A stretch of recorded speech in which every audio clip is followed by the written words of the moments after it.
টুপি মাথায় দিয়া আল্লাহ গোঠাইয়া হাসরে। আল্লাহ বাবা তার 500 টাকা দান করেছে।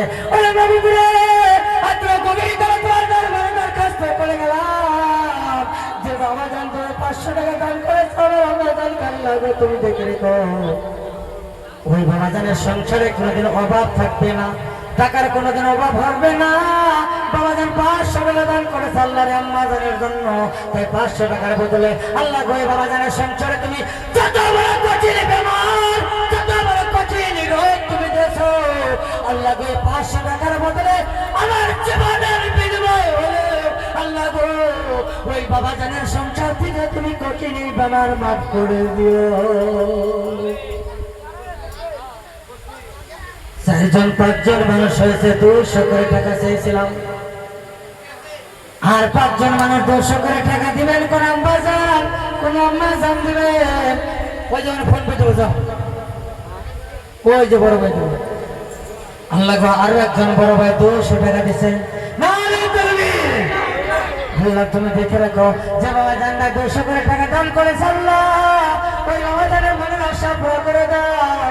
আল্লাহ গো সংসারে কোনো কঠিন বেমার থাকলে তুমি মাফ করে দাও, ছেলে মেয়ের হাত দারাজ করে দাও। বাবা বলে গেছে, মা বলে গেছে আল্লাহ গো এই 200 টাকার বদলে কঠিন পাপ যদি করে থাকে আল্লাহ তুমি মাফ করে দাও। আল্লাহ তুমি এই 200 টাকার বদলে তার বাবা মাকে আল্লাহ তুমি জান্নাতবাসী করে দাও। আর কোন বাবা জান আছেন নাকি 200 টাকা দিয়ে বললাম? আমার বড় ভাই 200 টাকা দান করেছে। আল্লাহ গো এই ভাইজান 200 টাকা দান করেছে। আল্লাহ তুমি দেখে রাখো ভাইজান যে আশা নিয়ে দান করেছে আল্লাহ তুমি তার মনের আশা পুরা করে দাও।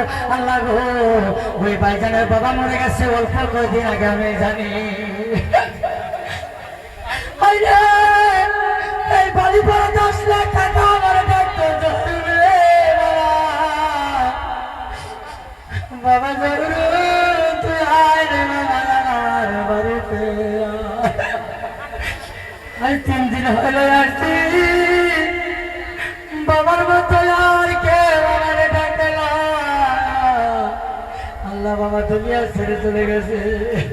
আল্লাহ গো তোমার দরবারে দরখাস্ত করে গেলাম আল্লাহ বাবা মন্ডলকে তুমি আল্লাহ জান্নাতবাসী করে দিও। আল্লাহ জীবনে যত গুনাহ করেছে আল্লাহ তুমি মাফ করে দিও। আল্লাহ বাবা মন্ডল যদি পাপ করে থাকে আল্লাহ তুমি মাফ করে দিও। তার ছেলে 200 টাকা দান করেছে আল্লাহ গো এই 200 টাকার বদলে আল্লাহ তুমি তাকে জান্নাতবাসী করে দিও।